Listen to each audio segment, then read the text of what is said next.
কারণ কনসেপ্টের class already আমরা provide করেছি। যদি আপনারা দেখে না থাকেন তাহলে চ্যানেলে গিয়ে অবশ্যই দেখে নেবেন, আমাদের কনসেপ্টের ক্লাস অলরেডি রয়েছে।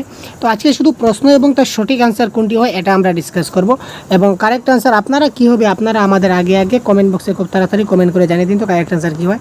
তো যেহেতু আমরা দেখুন কনসেপ্টের ক্লাস কনসেপ্ট সহ যদি আলোচনা করি তাহলে অনেক সময় নষ্ট হবে, এবং এই সবগুলো হচ্ছে কিন্তু সিটেড প্রিভিয়াস ইয়ার কোয়েশনে আসা প্রশ্ন, প্রিভিয়াস ইয়ার কোয়েশন এই ধরনের প্রশ্ন আসে, আমরা অনেক সময় দেখতে পাই। তো দেখুন প্রথম প্রশ্ন কী বলেছে, কারেক্ট আনসার কী হয় আপনারা কমেন্ট বক্সে খুব তাড়াতাড়ি জানান। দেখুন ভাই, তখন আমরাও খেলতাম, এটা কোন কালের উদাহরণ? পুরাগঠিত বর্তমান, পুরাগঠিত অতীত, নিত্যবিত্ত অতীত না সাধারণ অতীত? দেখুন ক্রিয়ার কাল বলতে আমরা প্রধানত জানি অতীতকাল, বর্তমানকাল এবং ভবিষ্যৎকাল, কিন্তু প্রত্যেকটা কালকে আবার কিন্তু 4 ভাগে ভাগ করা হয়। যেমন অতীতকালের যে 4টা ভাগ, অতীতকালের 4টা ভাগ আপনারা এখানে দেখতে পাচ্ছেন, পুরাগঠিত অতীত, নিত্যবিত্ত অতীত, সাধারণ অতীত এবং ঘটমান অতীত। ঠিক আছে, এই 4 ধরনের অতীতকাল রয়েছে। এই প্রত্যেকটা বর্তমানকালও 4 প্রকার, ভবিষ্যৎকালও 4 প্রকার। তো পুরো কনসেপ্টের ক্লাস যদি আপনারা না দেখেন তাহলে কিন্তু আপনারা পুরো জিনিসটা বুঝতে পারবেন না। সুতরাং কনসেপ্টের ক্লাসটা দেখা অনুরোধ থাকলো। এবং আমরা আমাদের সহজগুরুর তরফ থেকে আপনাদের জন্য একটা বেঙ্গলি ব্যাকরণের একটা গাইড বুক প্রোভাইড করা হয়েছে। ঠিক আছে, একটা গাইড বুক, ঠিক আছে ভাই, দেখুন একটা গাইড বুক আমাদের তরফ থেকে আপনাদের প্রোভাইড করা হয়েছে, যে গাইড বুকে আপনারা এই সবগুলো বিষয় অর্থাৎ সিটের পরীক্ষার সম্পূর্ণ সিলেবাস অনুযায়ী একটা গাইড বুক আমরা প্রকাশ করেছি আপনাদের। এর বাইরে আপনাদের বেঙ্গলি গ্রামার আসার কোনো চান্স নাই। অর্থাৎ প্রিভিয়াস 12 বছরের প্রশ্ন আমাদের হাতে রয়েছে এবং আমরা আপনাদেরকে দিয়েছি। আপনারা যারা চাইছেন যে স্যার 12 বছরের প্রশ্ন আমার লাগে, তো আমি আপনাদের 12 বছরের প্রশ্ন প্রোভাইড করেছি। তো এই 12 বছরের প্রশ্ন আমি স্টাডি করেছি, আপনারাও স্টাডি করুন। এবং আমি যে গাইড বুকটা তৈরি করেছি, এই গাইড বুকে 12 বছরের প্রশ্নে কোন টপিক থেকে প্রশ্ন এসেছিল সবগুলো টপিক এবং সম্পূর্ণ ডিটেলতে করে আপনাদের শুধুমাত্র এই বইটা যদি পড়ুন, আপনারা যদি একবার এই বইটা মনোযোগ সহকারে পড়ে সবগুলো জিনিস বুঝে নিতে পারেন, তাহলে 100% কনফার্ম আমি বলতে পারি যে বেঙ্গলি গ্রামারে আপনারা গ্রামারের মাস্টার হয়ে যাবেন। আপনারা সিটেড পরীক্ষায় যতই গ্রামার আসুক না কেন, যে কোনো বাংলা গ্রামার যে কোনোটা আসুক, আপনার 100% কনফার্ম আপনারা কারেক্ট করতে পারবেন। একদম ছন্দ, অলঙ্কার সহ, ক্রিয়ার কাল, সমাস, বিভক্তি, সন্ধি, মানে একদেশে যে বিষয় আমাদের পরীক্ষায় আসে সবগুলা বিষয় কিন্তু আমরা এখানে কি করেছি, ইনক্লুড করেছি। ঠিক আছে, যদি প্রয়োজন হয় তো ভিডিও ডেসক্রিপশনে লিঙ্ক আছে, আপনারা ওখান থেকে ডাউনলোড করে বইটাকে কিনে নিতে পারবেন। ঠিক আছে, দাম আপনাদের মাত্র এখানে 50 টাকা ব্যয় হবে, তার বেশি না। তো 50 টাকায় আপনারা সম্পূর্ণ বইটা পেয়ে যাবেন রেস50। বা তাছাড়া আপনারা আমাদের সঙ্গে পার্সোনাল হোয়াটসঅ্যাপ নাম্বারে যোগাযোগ করেও আপনারা বইটা নিতে পারেন, কোনো অসুবিধা নেই। দেখুন, তখন আমরাও খেলতাম, এটা কোন কারণ, এটা খেলতাম। তো খেলতাম এটা কি হচ্ছে, পুরাগঠিত বর্তমান হচ্ছে না। খেলতাম মানে আগে খেলতাম, মানে সবসময় ঘটনাটা ঘটতো। তো সবসময় আগে যে ঘটনাটা ঘটতো, দ্যাট ইজ কল নিত্যবিত্ত অতীত ইজ দ্য রাইট আনসার। ক্রিয়া কোন সময়ে কাজ সম্পাদন করার নির্দেশ করে? ক্রিয়া যে কাজ করে, ক্রিয়ার কাজ কোন সময় করে? যেমন আমি খাই সেটা কি বর্তমানকাল, এটাও একটা কাজ। ঠিক আছে, আমি খাবো এটাও একটা ভবিষ্যৎ কাজ নির্দেশ করছে। আমি খাইয়াছি বা আমি খেয়েছি এটা অতীতকাল নির্দেশ করছে। মানে ক্রিয়ার কালটা কাজ সম্পন্ন করে অতীত, বর্তমান এবং ভবিষ্যৎ তিনটার উপর ডিপেন্ড করে। ঠিক আছে ভাই, তো দেখুন এখানে বলেছে শুদ্ধ বানান কোনটি? কারেক্ট আনসার কী হবে? শুদ্ধ বানান কোনটি? শুশ্রূষা, শূন্য, প্রণয়ন না মুহূর্ত? তো এখানে কারেক্ট আনসার হবে শূন্য বানানটা শুদ্ধ, বাকি তিনটা বানান কিন্তু একটু মিস্টেক রয়েছে। আমি চলতে থাকবো এটা কোন কাল? আমি চলতে থাকবো, তো দেখুন আমি চলতে থাকবো এটা কারেক্ট আনসার কী হবে? কোয়েশ্চেন নাম্বার 4, তাড়াতাড়ি কমেন্ট বক্সে কমেন্ট করুন তো, আমি চলতে থাকবো এটা কোন কাল? দেখুন আমি চলতে থাকবো এটা ঘটমান অতীত। চলতে থাকবো বলেছে, থাকবো মানে কি ফিউচার টেন্স। ঠিক আছে, তো ফিউচার টেন্স মানে কি ভবিষ্যৎকাল। তো ভবিষ্যৎকাল বলতে এখানে ঘটমান অতীত এবং ঘটমান বর্তমান আপনারা কেটে দিন, অতীত এবং বর্তমান হচ্ছে না। তো এখানে চলতে থাকবো মানে ভবিষ্যতে আমি চলতে থাকবো, দ্যাট ইজ কল পুরা ঘটিত বর্তমান। ঘটনাটা ঘটবে, আমি চলতে থাকবো। কোনটি স্বরসন্ধির উদাহরণ? স্বরসন্ধি, এখানে নরোত্তমকে যদি আমরা ভাঙি তাহলে কী হবে? নর যোগ উত্তম হবে কি নরোত্তম। এখানে দেখুন রয়ের কি আসছে অ, আর এখানে উত্তমের উ আসছে, মানে দুটা আমাদের কি স্বরবর্ণ। তো স্বরবর্ণ যোগ হয়ে যে সন্ধি হয় তাকে আমরা স্বরসন্ধি বলি। সুতরাং নরোত্তম ইজ দ্য রাইট আনসার। এবার দেখুন দ্বিগু সমাসের উদাহরণ কোনটি? দ্বিগু সমাস, দ্বিগু সমাস বলতে আমরা কবিতার সমাস যেটা ডিসকাস করেছিলাম, আমরা কবিতার লাইন অনুযায়ী আমরা সমাস ডিসকাস করেছিলাম।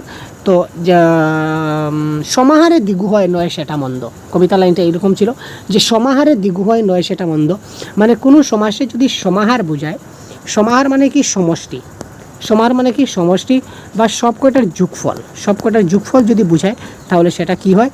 আমাদের দ্বিগু সমাস হয়। দেখুন এখানে দেখুন 7 সমুদ্র মানে কি 7টি সমুদ্রের সমাহার বা টোটাল 7 সমুদ্র। তো সুতরাং এটাকে আমরা কি বলবো? এটা হচ্ছে দ্বিগু সমাস।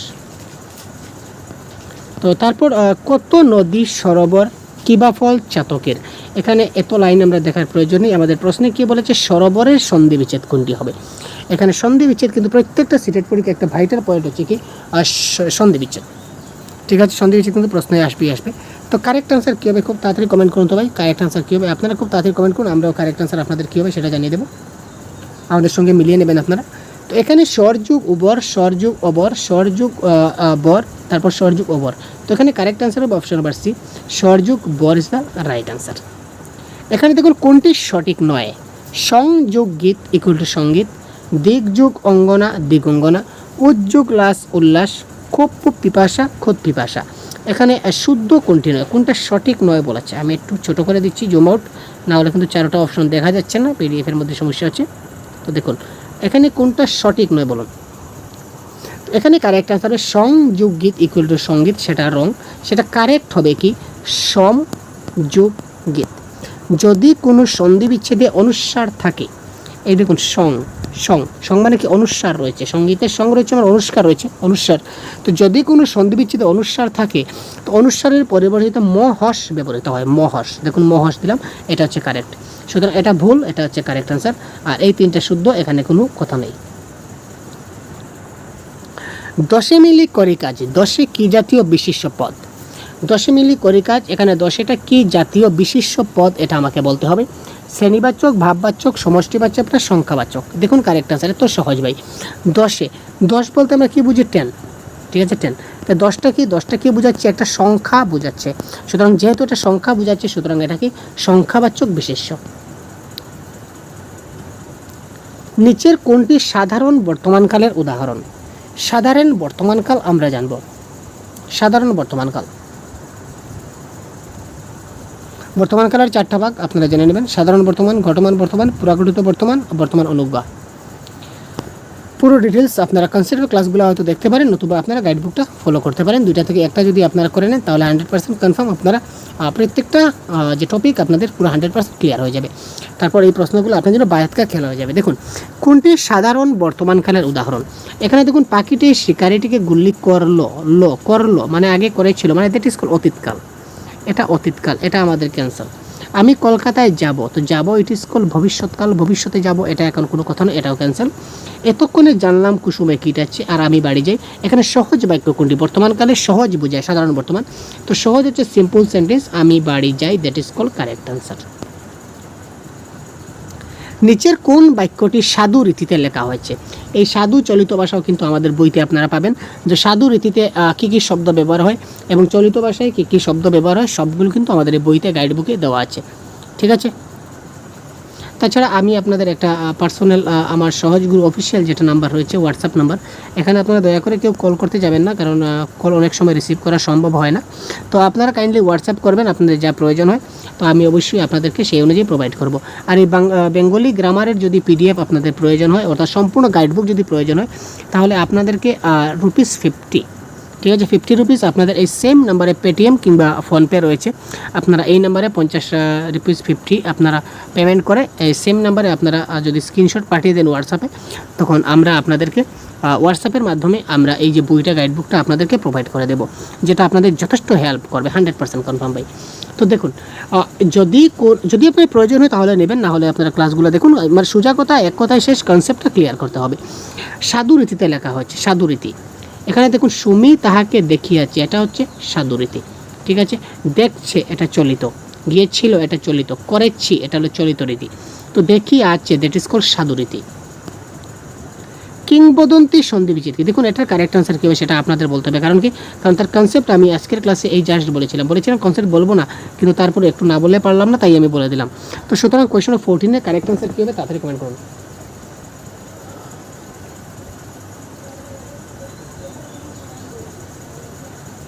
আরে একটু ভাবুন না, ভেবে আপনারা খুব তাড়াতাড়ি কমেন্ট করুন না। দেখুন এখানে কিংবদন্তিতে কী রয়েছে, অনুস্বার রয়েছে, অনুস্বার। তো আমি কি বলেছিলাম, অনুস্বারের পরিবর্তে আমাদের সন্ধি বিচ্ছেদে কী হবে, মহস। ঠিক আছে, আমি সঙ্গীত দিয়ে বুঝেছিলাম, সঙ্গীত দিয়ে। সঙ্গের কী আছে, অনুস্বার আছে, তো অনুস্বারের পরিবর্তে মহস ব্যবহৃত হয় সন্ধি বিচ্ছেদে। তো যদি মহস ব্যবহৃত হয় তাহলে এখানে মহস নাই, এখানে মহস নাই, এখানে মহস নাই, শুধু একটাই সেন্টেন্স, একটাই আমাদের অপশন যেটাকে মহস আছে, সুতরাং এটা হচ্ছে কারেক্ট আনসার। ক্ষমা একটি মহৎ গুণ, ক্ষমাটা কী জাতীয় বিশেষ্য, সংখ্যাবাচক, গুণবাচক, তারপর সংজ্ঞাবাচক নাকি ক্রিয়াবাচক। ক্ষমা একটি মহৎ গুণ, ক্ষমাটা কী জাতীয় বিশেষ্য পদ।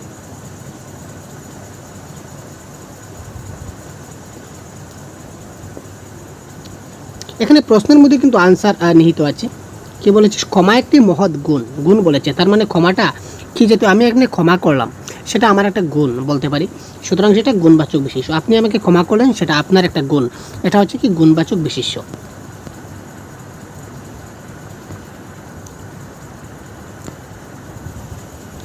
কাজটি চলছে কিন্তু এখনো শেষ হয়নি, এমন বোঝাতে কোন বর্তমানকাল ব্যবহৃত হয়। একটা কাজ, একটা কনসেপ্টের ক্লাস, দেখুন গুরুত্বপূর্ণ প্রশ্ন, এটা জানলে আপনারা আরও কয়েকটা প্রশ্ন সলভ করতে পারবেন। একটা কাজ বর্তমানে চলছে কিন্তু কাজটা এখনও শেষ হয়নি, এরকম বোঝাতে আমরা কোন বর্তমানকাল ব্যবহার করব। সাধারণ বর্তমান, ঘটমান বর্তমান, পুরাগঠিত বর্তমান না অনুজ্ঞা বর্তমান। এক্ষেত্রে মনে রাখবেন এটা কারেক্ট আনসার হবে ঘটমান বর্তমান। যদি কোনো কাজ চলছে কিন্তু এখনও শেষ হয়নি, বর্তমানকালে কাজটা চলছে কিন্তু কাজটা এখনও শেষ হয়নি, মানে কাজটা চলতে আছে, দ্যাট ইজ কল, এটা হবে আপনাদের কি ঘটমানকাল, ঘটমান বর্তমান। নিচের কোন শব্দটি ভিন্নার্থক, জলদি, সিন্ধু, সমুদ্র নাকি প্রবাহিনী। সমুদ্রকেও আমরা কি বলতে পারি, সিন্ধু বলতে পারি, জলদি বলতে পারি, কিন্তু প্রবাহিনী বলতে নদীকে বোঝানো হয়, এটা একটু আলাদা, সুতরাং option number C is the correct answer. আমি যাব না বাক্যটা কী ধরনের, দেখুন বাক্যটা দেখা মাত্র কিন্তু কারেক্ট সেন্টার হয়ে যায়, যদি আপনারা জানেন আমি যাব না বাক্যটা কী ধরনের। কারেক্ট অ্যান্সার কী হবে, কোয়েশ্চন 22। খুব তাড়াতাড়ি সলভ করবো, টোটাল 50টা প্রশ্ন আছে আজকের ক্লাসে, টোটাল ডিসকাস করব। আমি যাব না বাক্যটা কী ধরনের, ইতিবাচক, নেতিবাচক, অস্তার্থক না সদর্থক। আমি যাব না বলতে কি এটা নেগেটিভ সেন্টেন্স, এটা কী ধরনের সেন্টেন্স, নেগেটিভ। তো নেগেটিভ সেন্টেন্স মানে কি নেতিবাচক শব্দ। আর এখানে নেতিবাচক না দিয়ে আরেকটা যদি অপশন থাকতো নস্তর্থক, এখানে আরেকটা যদি অপশন থাকতো নেস্তর্থক, সুতরাং নেস্তর্থক এটাও কিন্তু কারেক্ট আনসার হতো। ঠিক আছে, বা নঞ্জর্থক, বা আমরা বলতে পারি নঞ্জর্থক, এটাও কিন্তু কারেক্ট আনসার হবে। কারণ নেগেটিভ সেন্টেন্সের ইংলিশে একটাই নেগেটিভ সেন্টেন্স বলা হয়, কিন্তু আর বাংলাতে 3টা অর্থ আমার জানা, আরও হয়তো থাকতে পারে। তো প্রথম হচ্ছে নেতিবাচক, তারপর হচ্ছে নেস্তর্থক, তারপর হচ্ছে নেঞ্জর্থক। এই 3টে থেকে যে কোনো একটা যদি থাকতো তাহলে কারেক্ট আনসার। এখানে আমার অপশনে নেতিবাচক আছে, নেতিবাচক কারেক্ট আনসার। আপনার অপশনে এই ধরনের বাক্য পাবেন, নেতিবাচক নাও থাকতে পারে। অপশনে দেবেন নেঞ্জর্থক, আপনি কারেক্ট আনসার করবেন। অপশনে দেবেন নেস্তর্থক, আপনি কারেক্ট আনসার করবেন। বুঝা গেল? নেক্সট, বাংলা ভাষায় ব্যাকরণ শব্দটি এসেছে কোন ভাষা থেকে। বাংলা ভাষায় ব্যাকরণ শব্দটা গ্রিক ভাষা থেকে, সংস্কৃত ভাষা থেকে, নাকি ভারতীয় ভাষা থেকে, নাকি প্রাকৃত ভাষা থেকে। তো বাংলা ভাষায় ব্যাকরণ শব্দটা এসেছে কোথা থেকে, এটা কারেক্ট অ্যান্সার হবে সংস্কৃত ভাষা থেকে। ক্লান্তি যে উপায়ে পরিশ্রান্তের সঙ্গে সম্পর্কযুক্ত, ঠিক সেইভাবে দুঃখ কিসের সঙ্গে সম্পর্কযুক্ত। অর্থাৎ আমরা বলতে পারি ক্লান্তি ইকুয়াল টু পরিশ্রান্ত। ক্লান্তি ইকুয়াল টু যদি পরিশ্রান্ত হয় তাহলে দুঃখ মানে কি, এটা একটু ভাবার বিষয় আছে। অনুভূতি, মানসিক অবস্থা, নাকি হতাশা, নাকি খুশি। কারেক্ট অ্যান্সার কী হবে তাড়াতাড়ি কমেন্ট করুন। দেখুন আমরা যখন পরিশ্রান্ত হই তখন আমাদের কী আসে, ক্লান্তি আসে। আমরা যখন পরিশ্রান্ত হই তখন আমাদের ক্লান্তি আসে, কিন্তু যখন আমরা খুশি হই তখন কি দুঃখ আসে না, খুশি হলে কিন্তু আনন্দ আসে। মানসিক অবস্থা সেটা কোনো ব্যাপার নয়, অনুভূতি ভালো হতে পারে, খারাপও হতে পারে, কিন্তু আমরা যখন হতাশায় ভুগি তখন আমাদের মনে কি আসে, দুঃখ আসে। সুতরাং এটা কারেক্ট অ্যান্সার হবে হতাশা।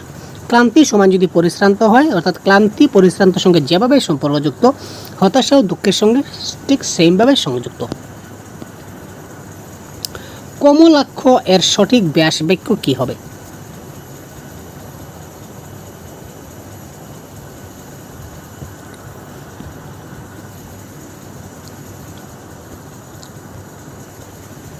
কমলাক্ষ এর সঠিক ব্যাস বাক্য কি হবে? কমল অক্ষের ন্যায়, কমল অক্ষের ন্যায়, কমল ন্যায় অক্ষিজার, কমলের ন্যায় অক্ষজার। তো কোয়েশ্চন নম্বর 25 ক হবে, ক হবে নাকি গ হবে নাকি ঘ হবে? তো আপনার যদি অসুবিধা হয় তাহলে আপনার এবিসিটি দিয়েও কমেন্ট করতে পারেন। কোয়েশ্চন নম্বর কোনটা হবে কারেক্ট আনসার? খুব তাড়াতাড়ি কমেন্ট করুন। কোয়েশ্চন 25, কমলাক্ষর সঠিক ব্যাস বাক্য হচ্ছে কি কমলের ন্যায় অক্ষিজার। ঠিক আছে। তাছাড়া আমাদের প্রাইভেটলি ক্লাস চলছে, সেপারেট ক্লাস আমরা আপনার জন্য পেইড ভার্সন আমরা ক্লাস লঞ্চ করেছি আপনাদের জন্য। তো পেইড ভার্সনে আপনাদের ক্লাস হচ্ছে। তাছাড়া আপনারা সবগুলো ক্লাসের পিডিএফও পাচ্ছেন। তাছাড়া 50+ মক টেস্ট আপনারা এখানে পাবেন। ঠিক আছে। যদি আপনারা জয়েন হতে চান তাহলে অবশ্যই আমি যে হোয়াটসঅ্যাপ নাম্বারটা দিলাম, ঠিক আছে, আমি যে হোয়াটসঅ্যাপ নাম্বার আপনাকে দিয়ে দিয়েছি, এই হোয়াটসঅ্যাপ নাম্বারে আপনারা অবশ্যই যোগাযোগ করতে পারেন। ঠিক আছে। যোগাযোগ করলে আপনারা আমাদের পেইড কোর্সে জয়েন হয়ে যেতে পারেন, যেখানে 100% অথেন্টিক এবং 100% কোর্স কমপ্লিট আমরা করাচ্ছি। বর্তমানে ক্লাস চলছে এবং আপনাদের মক টেস্টও চলছে, পিডিএফও প্রোভাইড করা, সবগুলো কিন্তু ক্লাস অটোমেটিকলি চলছে এবং সেটা পরীক্ষার আগে পর্যন্ত থাকবে। ঠিক আছে। গৃহী শব্দের বিপরীতার্থক শব্দ কোনটি? গৃহী, গৃহী শব্দের বিপরীত শব্দ কোনটি? সংসারী, সংস্থিতি, সন্ন্যাসী না কোনোটা না? বিপরীত শব্দ বলেছে ভাই, দেখুন বিপরীত শব্দ থেকেও কিন্তু পরীক্ষায় প্রশ্ন আসে এবং এই টপিকটাও কিন্তু আমাদের গাইড বুকে কিন্তু প্রোভাইড করা আছে। দেখুন, তো বিপরীত শব্দ হচ্ছে কি গৃহীর বিপরীত শব্দ কি? সন্ন্যাসী ইজ দ্য রাইট আনসার। তুষার শুভ্র এর সঠিক ব্যাস বাক্য কি হবে? এটা সঠিক ব্যাস বাক্য জেনে নিন, এটা কারেক্ট আনসার হবে তুষারের ন্যায় শুভ্র। সাঁতার কাটা একটি ভালো ব্যায়াম, এখানে সাঁতার কাটাটা কি জাতীয় বিশেষ্য পদ? সাঁতার কাটা ক্রিয়াবাচক, সমষ্টিবাচক, ভাববাচক না সংখ্যাবাচক? আমি কনসেপ্টের ক্লাসে কিন্তু বিশেষ্য পদ, বিশেষণ পদ, সর্বনাম, অব্যয়, ক্রিয়াপদ সবগুলো কিন্তু ডিটেলস আমি আলোচনা অলরেডি করেছি। যদি আপনারা পেয়ে না থাকেন অবশ্যই কমেন্ট বক্সে জানাবেন, আমি পরবর্তীতে আরেকটা ক্লাস আমি আপনাদের জন্য কন্ট্যাক্ট করব। ঠিক আছে। তাছাড়া আমাদের যে গাইড বুক রয়েছে, গাইড বুকে কিন্তু 100% সবগুলো রয়েছে, কোনো টেনশন নট। সাঁতার কাটা একটি ভালো ব্যায়াম, সাঁতার কাটা বলতে একটা কাজ বোঝাচ্ছে। সাঁতার কাটা, সুইমিং ইজ এ টাস্ক, এটা কাজ। তো যেহেতু কাজ বোঝাচ্ছে সুতরাং এটা হবে কি ক্রিয়াবাচক বিশেষ্য। 20 বছর পার হয়ে গেল, এটা কারেক্ট আনসার কী হবে? 20 কী জাতীয় বিশেষ্য পদ? এটা বলুন, এটা বলুন, কারণ এই রিলেটেড আরেকটা প্রশ্ন আমরা এর আগে আমরা কমপ্লিট করেছি। 20 বছর পার হয়ে গেল, 20 কী জাতীয় বিশেষ্য পদ? এই সেম প্রশ্ন কিন্তু আমরা একটু আগে সলভ করেছি। আপনারা বলুন তো 20 কী জাতীয় বিশেষ্য পদ? তো 20 বছর মানে কি 20 বছর, 20 ইয়ার্স। তো 20, এই যে 20টা কি একটা, এই যে 20টা কি একটা সংখ্যা, সুতরাং দ্যাট ইজ কল এটা সংখ্যাবাচক বহুব্রীহি। আগে ছিল দশমিক করি কাজ, 10টাও ছিল সংখ্যাবাচক। এই ধরনের একটা করলে কিন্তু আরেকটা আপনাদের চলে আসবে। চলন্ত বাসে উঠতে যাও না, চলন্তটা কী জাতীয় বিশেষণ পদ? বিশেষণ পদগুলো অনেকগুলো ভাগ আছে, বিশেষ্যরও ভাগ আছে, সর্বনামের ভাগ আছে, অব্যয়ের ভাগ আছে, ক্রিয়ার ভাগ আছে। সব ভাগগুলো জানতে হবে, শুধুমাত্র বিশেষণ পদ জানি, বিশেষ্য পদ জানি সেটাতে কিন্তু আপনার কাজ চলবে না। প্রত্যেকটা পদের আলাদা আলাদা যে ভাগগুলো আছে সেগুলো জানতে হবে। সিটেট পরীক্ষা এখান থেকে প্রশ্ন আসে না যে এই বাসে পদটা বিশেষ্য না বিশেষণ না সর্বনাম না অব্যয়, এই ধরনের প্রশ্ন আসবে না। বলবে বাসে সেটা বিশেষ্য, অর্থাৎ সেটা কী জাতীয় বিশেষ্য। এখানে দেখুন যেরকম দিয়েছে চলন্তটা কী জাতীয় বিশেষণ, তো এটা কারেক্ট আনসার হবে কৃদন্ত বিশেষণ। তো কৃদন্ত বিশেষণ কি, প্রশ্নবাচক বিশেষণ কি, বহুপদী বিশেষণ কি, একপদী বিশেষণ কি, আপনারা অবশ্যই আমাদের কনসেপ্ট ক্লাসে দেখে নেবেন। কোনটি অশ্বের ডাক, অর্থাৎ এক কথায় প্রকাশ, যেমন অশ্বের ডাককে আমরা কি বলি? এটাকে বলি আমরা রেশা। ঠিক আছে। যখন বৃষ্টি নামলো তখন আমরা ছাতা খুঁজতে শুরু করলাম, এটা কী ধরনের বাক্যের উদাহরণ? ঠিক আছে। তো বাক্য নিয়ে তো আপনাদের কোনো সমস্যা হবে না, কারণ বাক্য নিয়ে আমি রিসেন্টলি একটা ক্লাস প্রোভাইড করেছি এবং তার আগেও আরও অনেক ক্লাস আমি প্রোভাইড করেছি। সরল বাক্য, জটিল বাক্য, যৌগিক বাক্য এবং মিশ্র বাক্য। ঠিক আছে। এই 4টা বাক্য 100% আপনাদের এতদিনে কনসেপ্ট ক্লিয়ার হওয়ার কথা। তো দেখুন, আপনারা যারা আমার ক্লাস কন্টিনিউ দেখছেন তাদের 100% আমি কনফার্ম করে দিতে পারি যে 33 নম্বর প্রশ্নের আনসার আপনার জীবনে ভুল হবে না, এটা আমার দেওয়ার চ্যালেঞ্জ। আপনারা যদি আমার ক্লাস কন্টিনিউ দেখে থাকেন, ফলো করে থাকেন, তাহলে 33 নম্বর প্রশ্নের আনসার আপনাদের জীবনে ভুল হবে না। আপনারা এই প্রশ্ন চাইলেও কিন্তু ভুল করতে পারবেন না, কারণ আমি কনসেপ্ট ক্লাস এমনভাবে বুঝিয়ে দিচ্ছি আপনাদের জন্য। তো দেখুন এই প্রশ্নের কারেক্ট আনসার কী হতে পারে, এবার বলুন তো আপনারা। যেহেতু আমি আপনাদের ডিক্লিয়ার দিয়ে দিচ্ছি ভাই, কারণ আপনারা ভুল করবেন না। তো আপনারা কারেক্ট আনসার কমেন্ট বক্সে কমেন্ট করুন। কোয়েশ্চন নাম্বার 33 কী হতে পারে? যদি কোনো বাক্যে যখন তখন যে সে যারা তারা, ঠিক আছে, যারা তারা, যেহেতু সেহেতু, যেহেতু সেহেতু, যেমন তেমন, মানে এই দুটো রিলেটিভ ওয়ার্ড, মানে একটার সঙ্গে আরেকটা সংযুক্ত আর কি, ঠিক আছে। যেমন যখন তখন একটা রিলেটিভ রয়েছে, যেহেতু সেহেতু রিলেট রয়েছে, যেমন তেমন রিলেট রয়েছে। এই দুটো রিলেটেড ওয়ার্ড যদি কোনো বাক্যে পান এবং বাক্যের মধ্যে দুটো বাক্য থাকে, তখন সেটা হবে কি জটিল বাক্য, সেটা কি জটিল বাক্য। আর যদি দুটো বাক্য থাকে, দুটো বাক্য একদিকে একটা বাক্য আর একটা মধ্যেখানে ও এবং নতুবা, নতুবা, কিংবা এই জাতীয় একটা অব্যয় দিয়ে যদি দুটো বাক্যকে সংযুক্ত করে বা কানেক্ট করে, তখন এটাকে আমরা বলবো যৌগিক বাক্য, ঠিক আছে। আর যদি ডাইরেক্ট একটা সিম্পল বাক্য, যেমন বৃষ্টি নামলো, আর কিছু নেই, জাস্ট বৃষ্টি নামলো যদি দিয়ে দেয়, তো এটা হচ্ছে কি সরল বাক্য। এটা মানে সিম্পল, এখানে যখন তখন যে সে যারা তারা কিছু নাই এবং দুটাও বাক্য নাই এবং মধ্যেখানে কিন্তু কানেক্ট নাই। কিন্তু এখানে দেখুন দুটো বাক্য আছে, কি বৃষ্টি নামলো একটা বাক্য, আমরা ছাতা খুঁজতে শুরু করলাম দুটো বাক্য, ঠিক আছে। এবার যদি দিত যে বৃষ্টি নামলো এবং আমরা ছাতা খুঁজতে শুরু করলাম, বা বৃষ্টি নামলো তাই আমরা ছাতা খুঁজতে শুরু করলাম, তখন বাক্যটা যৌগিক বাক্য হতো। কিন্তু বাক্যটা রিলেটিভ ওয়ার্ড দিয়েছে যখন তখন, যে যখন বৃষ্টি নামলো তখন ছাতা খুঁজতে শুরু করলাম, that is call, that is why, এই বাক্যটা হচ্ছে জটিল বাক্য। আর যদি কোনো বাক্যের মধ্যে যখন তখন যে সে যারা তারা এইগুলো পাবেন, এবং যেমন যখন বৃষ্টি নামলো, একটা বাক্য আমি বলি, যখন বৃষ্টি নামলো তখন আমরা ছাতা খুঁজতে শুরু করলাম, তাই আমাদের যেতে দেরি হলো। দেখুন বাক্যটা কী বললাম, যখন বৃষ্টি হলো তখন আমরা ছাতা খুঁজতে শুরু করলাম, তাই আমাদের যেতে দেরি হলো, ঠিক আছে। তো যখন বৃষ্টি নামলো তখন আমরা ছাতা খুঁজতে শুরু করলাম, এতটুকু পর্যন্ত আমাদের কি জটিল বাক্য ছিল, তাই আমাদের যেতে দেরি হলো। এটা কি যৌগিক বাক্য, কারণ মধ্যখানে তাই রয়েছে, তাই না। তো এই যৌগিক এবং জটিল সবগুলো যখন রয়েছে, তখন এই বাক্যটা কী হবে, এই বাক্যটাকে বলা হয় কি মিশ্র বাক্য। আশা করি কনসেপ্ট ক্লিয়ার হচ্ছে। নেক্সট এই দেখুন, যে সে যারা তারা, এটা স্ক্রিনশট করে রাখুন ভাই, কাজে লাগবে। যে সে যারা তারা, যিনি তিনি, যা তা, এইগুলোকে বলা হয় সাপেক্ষ সর্বনাম।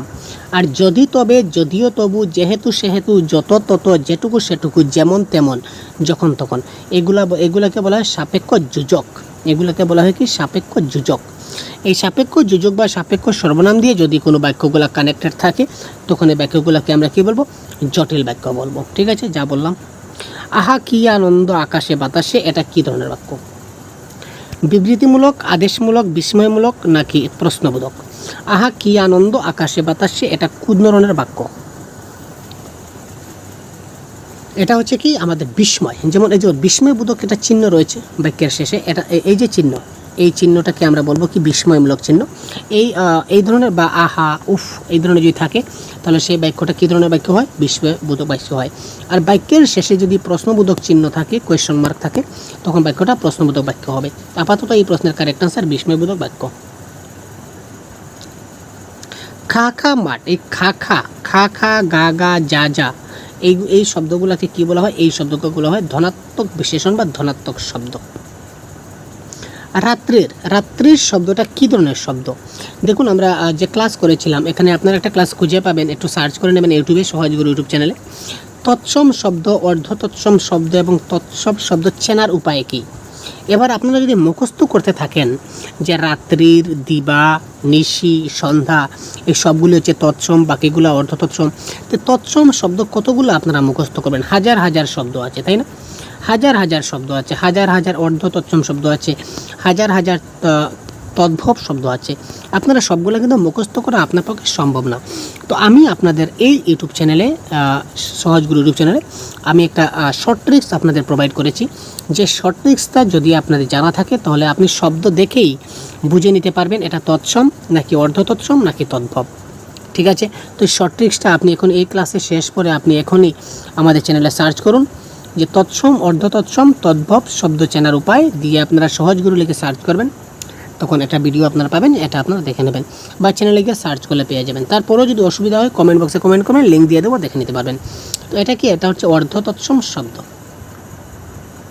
সে কি যাবে, এটা কি ধরনের বাক্য? সে কি যাবে, এটা কি ধরনের বাক্য? আদেশসূচক, বিস্ময়সূচক, বিবৃতিমূলক নাকি প্রশ্নসূচক? কি হতে পারে কারেক্ট অ্যান্সার ভাই? সে কি যাবে, এটা কি ধরনের বাক্য? দেখুন এটা কি ধরনের বাক্য। আমি আগে বলেছিলাম যদি কোনো বাক্যের শেষে প্রশ্নবোধক চিহ্ন বা কোয়েশ্চন মার্ক থাকে তখন বাক্যটা কিন্তু প্রশ্নবোধক বাক্য হয় বা প্রশ্নসূচক বাক্য হয়। কিন্তু এই বাক্যটা কি প্রশ্নবোধক বাক্য? এটার পিছনে তো কোয়েশ্চন মার্ক নাই, তাহলে এই বাক্যটা প্রশ্নসূচক বাক্য বললাম কারেক্ট আনসার। কেন? কারণ বাক্যটা পড়ে দেখুন, সে কি যাবে এটা কিন্তু প্রশ্ন বোঝাচ্ছে, সে কি এখানে কোনো আদেশ বোঝাচ্ছে না, তুমি কাজটি করো, দ্যাট ইজ কল আদেশ। বিস্ময়, এই যে আগে বললাম উফ কি গরম, বিস্ময়সূচক। বিবৃতিমূলক মানে কোনো একটা ঘটনার বর্ণনা দেওয়া হচ্ছে, কোনো একটা ঘটনার বর্ণনা নাই। সে কি যাবে মানে এখানে প্রশ্ন করা হচ্ছে যে সে কি যাবে, সে কি আদৌ যাবে, এখানে প্রশ্ন করা হচ্ছে। যদিও কোয়েশ্চন মার্ক কোয়েশ্চন প্রশ্নে আপনারা নাও দেখতে পান, এ ধরনের প্রশ্ন আপনারা সিটের পরীক্ষায় দেখতে পাবেন, কারণ এত কোয়েশ্চন মার্ক দিলে তো সবাই বুঝে যাবে যে এটা প্রশ্নবোধক মার্ক। তাহলে কোনো কোনো প্রশ্নে এই ধরনের কোয়েশ্চন মার্ক ছাড়াও কিন্তু প্রশ্ন দিয়ে দেয়, বাক্যটা পড়ে আপনাকে বুঝে নিতে হবে। যেমন সে কি যাবে, এখানে প্রশ্ন বোঝাচ্ছে, সুতরাং এটা কি প্রশ্নসূচক বাক্য ইজ দ্য রাইট আনসার। নীল যে পদ্ম, নীল পদ্ম, এটা কোন সমাস? দ্বিগু সমাস, প্রাদি সমাস, বহুব্রী সমাস নাকি কর্মদ্বারা সমাস? নীল যে পদ্ম ইকুয়াল টু নীল পদ্ম। যে যার মধ্য থাকলে কর্মধারয় তারে কয়, ঠিক আছে? যে বা যার যদি মধ্যখানে থাকে তখন সেটা কর্মধারয় সমাস হয়, সেটা আমরা কনসেপ্ট ক্লাস বা গাইড বুকে আমরা ক্লিয়ার করে লিখে দিয়েছি। সুতরাং এখানে এই প্রশ্নের কারেক্ট আনসার কর্মধারয় সমাস। রাজপথ, রাজপথের ব্যাস বাক্য কোনটি হবে? রাজার পথ, রাজা নির্মিত পথ, রাজাদের পথ নাকি পথের রাজা? এখানে কিন্তু আপনারা অনেকেই গণ্ডগোল করবেন। দেখুন কারেক্ট আনসার কী হতে পারে? Question number 39। খুব তাড়াতাড়ি কমেন্ট করুন আপনাদের কী জানা রয়েছে এবিসিডি।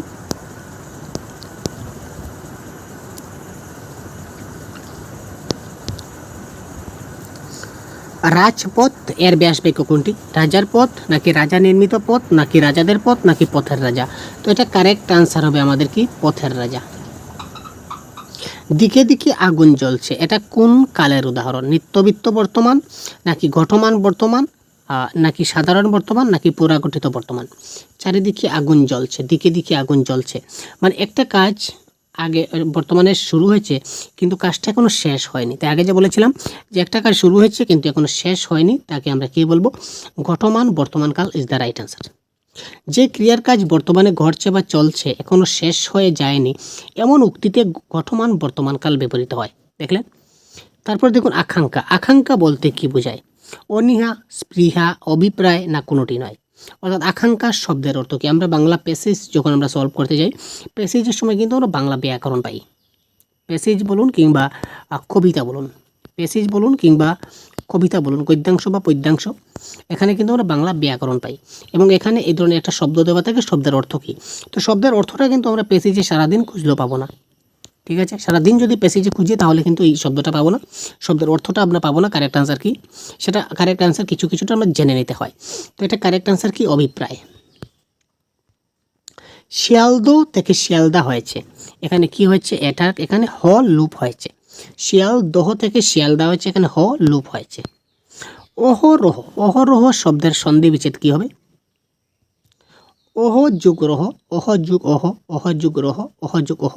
তো কোয়েশ্চন নাম্বার 44 কারেক্ট আনসার কী হবে? ক্লাসের শেষ পর্যায়ে চলে আসছি। কোয়েশ্চন নাম্বার 44 সন্ধি বিচ্ছেদ কারেক্ট আনসার কী হবে? অহ রহ, অহ রহ শব্দের সন্ধি বিচ্ছেদ কী হবে? এখানে আপনারা ভুল করবেন, আপনারা সবাই দিবেন অহ প্লাস রহ, কিন্তু এটা শুদ্ধ কারেক্ট আনসার হবে কি? অহ প্লাস অহ। জেনে রাখবেন, এটা মনে মোটেও ভুল করবেন না। এটা অহ রহ সন্ধি বিচ্ছেদ হবে কি? অহ প্লাস অহ। চিরকাল ব্যাপিয়া সুখী, এটা হচ্ছে চিরসুখী, এটা কোন সমাসের উদাহরণ? চিরকাল ব্যাপিয়া সুখী মানে কি চিরসুখী, এটা কী ধরনের সমাস? এখানে দেখুন চিরকাল ব্যাপিয়া সুখী, চিরসুখী মানে যে ব্যাপিয়া যে শব্দটা আছে এটা কিন্তু নাই হয়ে গেছে, এটা কিন্তু শেষ হয়ে গেছে, ঠিক আছে? এখানে যেহেতু আমরা এটা যদি দেখি চিরকাল ব্যাপিয়া সুখী ব্যাস বাক্য, অর্থাৎ বিগ্রহ বাক্য কি? চিরসুখী, ঠিক আছে? মানে কি এই বাক্য থেকে এখানে ব্যাপিয়া শব্দটা নাই হয়ে গেছে।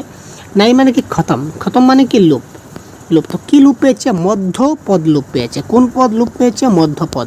এটা মধ্যে রয়েছে, দ্যাট ইজ কল মধ্যপদলুপী কর্মধারয়। প্রতিদিন ফুল ফুটতো, এটা কোন কাল? প্রতিদিন ফুল ফুটতো, এটা কোন কাল? সাধারণ অতীত, পুরাগঠিত অতীত, ঘটমান অতীত নাকি নিত্যবিত্ত অতীত? তো প্রতিদিন ফুল ফুটতো, এটা কারেক্ট আনসার কী হবে? প্রতিদিন ফুটতো, আগে আগে ঘটনাটা ঘটতো। যে কোনো কাজ আগে যদি ঘটনাটা ঘটতো প্রতিদিন, এটা নিয়ম মাফিক, একটা নিয়ম মতে আগে কাজটা চলতো, দ্যাট ইজ কল নিত্যবিত্ত অতীত। আগে নিয়ম অনুযায়ী একটি কাজ হতো, প্রতিদিন ফুল ফুটতো মানে আগে নিয়ম অনুযায়ী ফুল ফুটতো, দ্যাট ইজ কল নিত্যবিত্ত অতীত ইজ দ্য রাইট অ্যান্সার। সে গান শুনতো, এটা আজকের আমাদের শেষ প্রশ্ন। সে গান শুনতো, এটা কোন কাল? তো এই ক্লাসের পিডিএফ আপনারা আমাদের যে হোয়াটসঅ্যাপ গ্রুপ আছে, পেইড হোয়াটসঅ্যাপ গ্রুপ, এই গ্রুপে আমি দিয়ে দেবো। আপনারা এখান থেকে এই পিডিএফটা আপনারা নিতে পারেন। ঠিক আছে ভাই, আপনারা এই পিডিএফটা পেয়ে যাবেন ক্লাসের, টেনশন নট। ঠিক আছে, ক্লাসগুলো মনোযোগ সহকারে দেখবেন। প্রত্যেকটা ক্লাসের পিডিএফ এইভাবে আমরা অফিসিয়াল যে গ্রুপ রয়েছে আমাদের, অফিসিয়াল গ্রুপে আমরা শেয়ার করে দিই। ঠিক আছে ভাই, যার ফলে আপনারা পরবর্তীতে রিভিশন করতে আপনাদের সুবিধা হয়। দেখুন, সে গান শুনতো মানে নিয়ম অনুযায়ী সে আগে প্রতিদিন গান শুনতো, দ্যাট ইজ কল নিত্যবিত্ত অতীত ইজ দ্য রাইট অ্যান্সার। ঠিক আছে, তো এই ছিল আজকের ক্লাস। কেমন লাগছে জানাতে ভুলবেন না। পরবর্তী অন্য একটা টপিক নিয়ে খুব শীঘ্রই আপনাদের সঙ্গে আবার কথা বলবো। ভালো থাকবেন, সুস্থ থাকবেন, আমাদের সাথে থাকবেন।